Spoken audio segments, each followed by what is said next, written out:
हे guys, welcome back once again. So दोस्तों, आज की कहानी जो एक्सप्लेन करने जा रहे हैं उसका नाम है द वे होम। तो कहानी की शुरुआत यूई से होती है, जो 12 साल के लड़की की माँ है। आज वो अपनी नानी के घर जा रहा है, लेकिन उसे वहां जाना बिल्कुल पसंद नहीं है क्योंकि वहां के लोग काफी गंदे होते हैं, ऐसा उसका मानना है। वो शुरू से ही सिटी में रहा है और उसकी माँ आज खुद अपनी माँ से मिलने 25 सालों बाद जा रही है क्योंकि आज उसकी जॉब छूट गई है और अब उसके पास इतने पैसे नहीं है कि वो अपने बच्चे को सही से पढ़ा सके, और इसीलिए आज उसने इतने सालों में पहली बार अपनी माँ की जरूरत पड़ी है। अब वो लोग गांव के बस स्टॉप पर पहुंच जाते हैं, लेकिन वहां के एनवायरनमेंट को देखकर सैंग अपनी मॉम से जिद करता है कि चलो यहाँ से वापस चलो, मुझे यहाँ नहीं रहना। लेकिन वो जबरदस्ती उसे ले जाती हैं। कुछ ही देर बाद हम पहली बार ग्रैंड मदर जोंगवी को देखते हैं, जिनकी उम्र तकरीबन 85 साल हो चुकी है। यहाँ गांव में इस घर में वो अकेले रहती हैं, उनके आगे पीछे कोई नहीं है। वो सारा काम खुद ही करती आ रही हैं। एक यूली थी, लेकिन वो भी उन्हें छोड़कर सालों पहले चली गई, पर आज उसके वापस आने पर वो बहुत ही ज्यादा खुश थी। यूली उसे कुछ गिफ्ट में देती है जो सिटी से वो लेकर आई थी।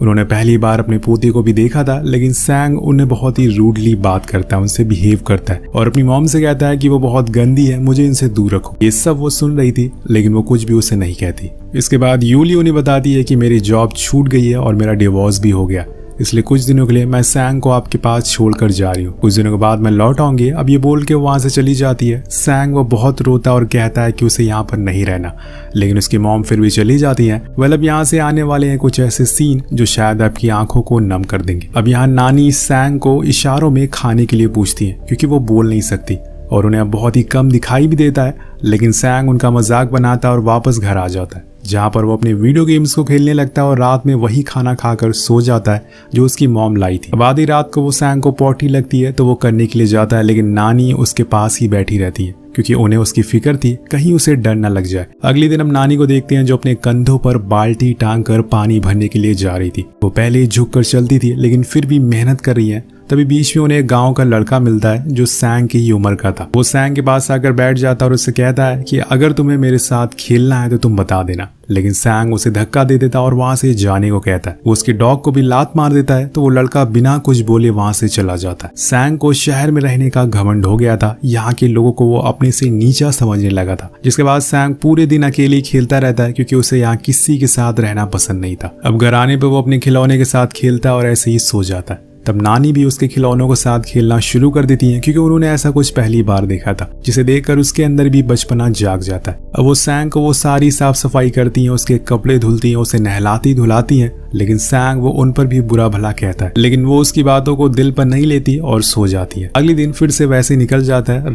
रात में नानी कुछ कपड़े सिल रही होती है, लेकिन कम दिखने की वजह से वो सुई में धागा नहीं डाल पा रही थी, इसीलिए वो सैंग से मदद मांगती हैं जो गेम खेल रहा था। अब वो उन्हें धागा डालकर दे देता और ये पहली बार हुआ था जब उसने उनकी मदद की थी, जिससे वो बहुत ही खुश होती है क्योंकि वो उनका ही पोता है। उसी दौरान एक कॉकरोच आ जाता है जिसे सैंग डरकर भागने लगता है, लेकिन नानी उसे उठाकर घर के बाहर फेंक दी और ये देखकर सैंग को बहुत ही अजीब लगता है क्योंकि उसका मानना था कि कॉकरोच बहुत ही गंदे होते हैं और नानी ने उसे छू दिया तो वो भी गंदी हो गई। अब एक दिन जब सैंग वो गेम खेल रहा होता है तो उसे पता चलता है कि उसके कंसोल की बैटरी खत्म हो गई है, इसलिए वो परेशान हो जाता है और नानी से पैसे मांगने लगता है, लेकिन उनके पास एक भी पैसे नहीं थे। वो पूरा घर को छान मारता है, तभी उसे कुछ नहीं मिलता।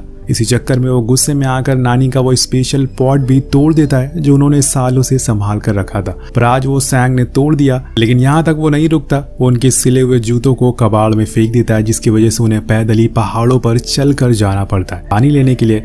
पर यहाँ आप सैंग को कैसे भी करके पैसे चाहिए थे, इसलिए वो देखता है कि नानी के पास एक चांदी की हेयर पिन है, तो जब सो रही होती है तो उन्हें वो चुरा लेता है और भागते हुए उसे ले जाकर मार्केट में बेचने की कोशिश करता है ताकि उसके बदले में वो अपनी बैटरीज खरीद सके। लेकिन उसे वो बैटरीज पूरे गांव में कहीं नहीं मिलती जो उसके गेम में लग सके, और इसीलिए उदास होकर वो वापस आने लगता है। लेकिन यहाँ वो रास्ता भूल चुका था। वो बहुत कोशिश करता है रास्ता ढूंढने की, पर उसे घर जाने का रास्ता नहीं मिलता। वो वहीं खड़े होकर रोने लगता है, लेकिन तभी उसे वहाँ एक बूढ़ा आदमी मिलता है जो उसकी मदद करता है और उसे घर के रास्ते में छोड़ देता है।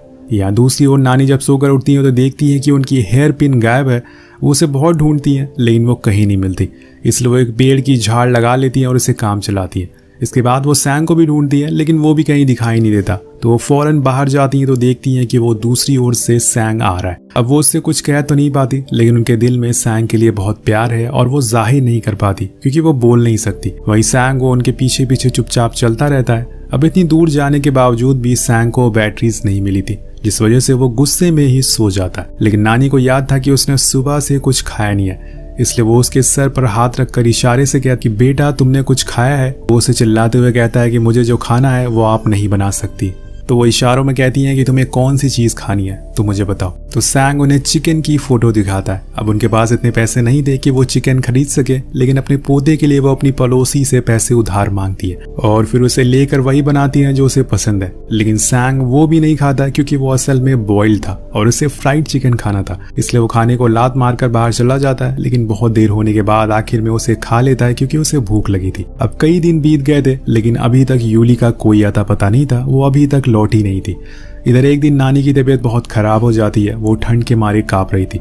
तब सैंग उनकी केयर करता है, उन्हें खाना खिलाता है क्योंकि असल में वो था तो एक बच्चा ही, उसे नानी को तकलीफ में देखकर अच्छा नहीं लगता क्योंकि है तो वो उसकी नानी है। इसलिए वो उस दिन उनके पास ही बैठा रहता। तभी उसकी नजर उनके बालों पर पड़ती है जहाँ उसे लकड़ी दिखती है और उसे एहसास होता है कि उसने गलत किया चोरी करके। वो वापस उनकी वो हेयर पिन लगा देता है। अब इसके बाद वो उनके लिए खाने का इंतजाम कर देता है और खुद बाहर जाकर खेलने चला जाता। आज उसे एक लड़की दिखाई देती है जो उसी की उम्र की है। वो उसे पूछता है कि क्या तुम मेरे साथ खेलोगे, लेकिन वो मना कर देती है क्योंकि उसने पहले ही उसका सामान तोड़ दिया था जो उसने बनाया था। लेकिन तोड़ने के बाद भी वो सॉरी नहीं बोलता और उसी समय हम उस लड़की को भी देखते हैं जिसका नाम है चैंगी। अब इसी दौरान उसके पीछे एक बुल पड़ जाता है। ये लड़की उसे ऊपर जाने को कहती है ताकि वो उस बुल को अपने पीछे छुड़ा सके।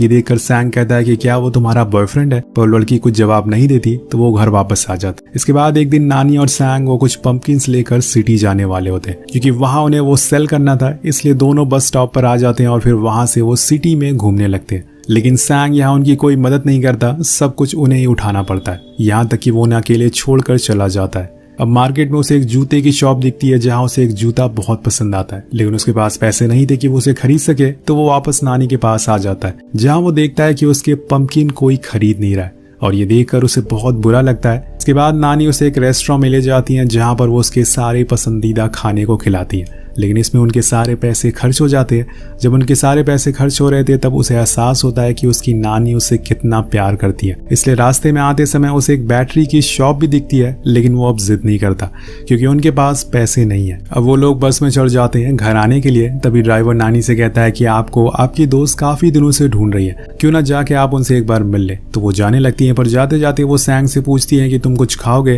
क्योंकि उनकी दोस्त की एक ग्रोसरी की शॉप थी। तो वो कहता है कि हाँ मुझे चोको पाई खाना है। अब नानी बोल तो नहीं पाती लेकिन उन्हें पढ़ना जरूर आता था, इसलिए रोड पर पड़े एक चोको पाई के रैपर को उठा लेती है और फिर उसे अपने दोस्त के पास ले जाती है जहाँ पे उन दोनों के बीच काफी बातें होती है। नानी उन्हें अपने पोते के बारे में बहुत सारी बातें बताती है कि वो बहुत ही अच्छा है, उसके अंदर बहुत मैनर्स है। तो उनकी दोस्त कहती है कि तुम उसके लिए कुछ ले जाओ। उस समय नानी उन्हें वो चोको पाई का रैपर देती है जिससे कि उनके दोस्त उन्हें बहुत सारी चोकोस देती है, जिन्हें लेकर वो बस की ओर आने लगती है। लेकिन यहाँ वही लड़की एक बार फिर से सैंग को दिख जाती है। वो उसके साइड में जाकर बैठ जाता है और जब नानी आते हुए दिखती है उसे तो वो उन्हें बस में नहीं चढ़ने देता और कहता है कि आप दूसरी बस से आ जाओ, मैं आज उस लड़की के साथ बैठूंगा। नानी बहुत कोशिश करती है वो बैठ सके, लेकिन सैंग उन्हें मना कर देता है। अब यहाँ वो उसे अपना भारी सामान देती है और बोलती है कि कम से कम तुम ऐसे ही रख लो, लेकिन वो उसे भी रखने को मना कर देता है और अब बस चल जाती है और नानी वहीं छूट जाती है। उन्हें शाम तक दूसरी बस का इंतजार करना पड़ता है अगली बस के लिए। उधर सैंग को कुछ ही देर में गांव पहुंच जाता, जहां वो कई घंटों तक अपनी नानी का इंतजार करता है, लेकिन वो नहीं आती। पर शाम की आखिरी बस जब आती है तो उन्हें उतरता हुआ देखकर वो उनके पास जाकर उनका सारा सामान ले लेता है और दोनों घर के लिए निकल जाते हैं।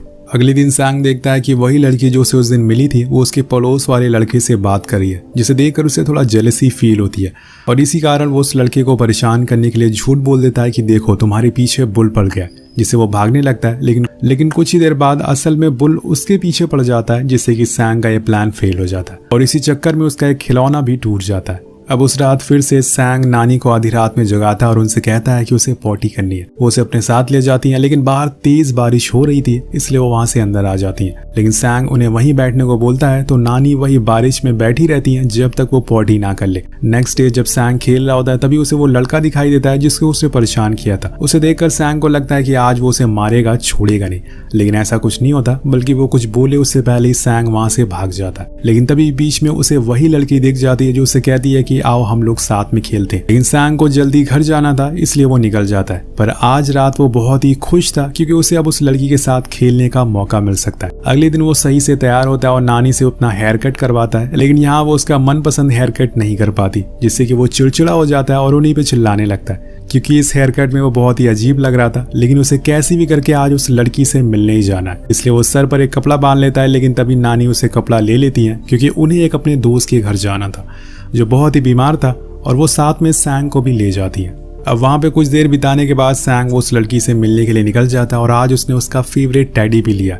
लेकिन बीच रास्ते में वो ऊंचाई से नीचे गिर जाता है जिसमें उसे थोड़ी चोट भी आती है, पर वो फिर भी आगे बढ़ता है। लेकिन तभी एक बुल उसके पीछे पड़ जाती है। अब यहाँ वो जो लड़का उसका पड़ोसी था वो उसे वार्न करता है कि भागो भागो यहाँ से, लेकिन उसकी नहीं सुनता और ऐसे ही धीरे धीरे चलता रहता है। लेकिन कुछ देर बाद वो बुल उसके करीब आ जाता है, तब डर के मारे वो जमीन में लेट जाता है। लेकिन तभी वो लड़का उसके पास आता है और उस बुल को भटकाता है जिससे कि उसकी जान बच जाती है। इन सब चक्कर में सैंग वो दोनों पैरों में चोट लग गई थी जिससे कि उसे तकलीफ भी होती है। लेकिन इसी बीच वो उस लड़के को सॉरी कहता है और उसे एहसास होता है कि उसने उसके साथ गलत किया। अब वहां से वो घर आने लगता है। उसी बीच उसे अपने पीछे वाले लॉकेट में उसका गेमिंग कंसोल पैक मिलता है जिसके नीचे कुछ पैसे थे जो असल में नानी ने रखे थे ताकि वो नया गेम खरीद सके। अब ये सब देखकर सैंग रोने लगता है और उसे एहसास हो गया था कि नानी उसके लिए कितना कुछ करती आ रही है। उसने उन्हें बहुत तकलीफ दी, इसलिए वो भागते हुए घर की ओर आने लगता है। पर बीच में उसे नानी मिल जाती है जिन्हें देखकर उसकी आंखों में आंसू आ जाते हैं। नानी को भी उसकी चोट देखकर बहुत बुरा लगता है, इसलिए उसे घर चलने को कहती है। उसी दौरान वो उसके मॉम का भेजा हुआ लेटर भी देती है जिसमें लिखा था कि वो वापस आने वाली है सैंग को वापस लेने के लिए। अब इतने दिनों से नानी के साथ रहते हुए सैंग को समझ आ गया था कि उसकी मॉम से अच्छी उसकी नानी है जो उसके लिए इतना सब कुछ कर रही है। इसलिए अब जितने भी दिन बचे हैं वो उनके साथ अच्छे से खेलते समय बिताता है। वो उन्हें कुछ चीजें लिखना सिखाता और कहता है कि अगर आप लिखना सीख गई तो फिर आप मुझे लेटर लिख के बता सकती हैं कि आप क्या कर रही हो। अगर आप कुछ भी नहीं लिख पाई तो एक ब्लैंक लेटर मुझे सेंड कर देना, मैं समझ जाऊंगा कि आप बीमार हो। अब यहाँ नानी को सुई में धागा डालने में बहुत दिक्कत होती है, इसलिए सैंग उनके लिए एक्स्ट्रा बहुत सारी सुई में धागे डाल देता है ताकि वो आराम से अपना काम कर सके। कुछ दिनों बाद यूली आ जाती है सैंग को लेने के लिए, लेकिन यहाँ एक बार फिर से सैंग नानी की तरफ नहीं देखता। असल में वो उन्हें गुड बाय नहीं करना चाहता, वो हमेशा यहीं रहना चाहता है, लेकिन उसे वापस तो जाना ही पड़ेगा।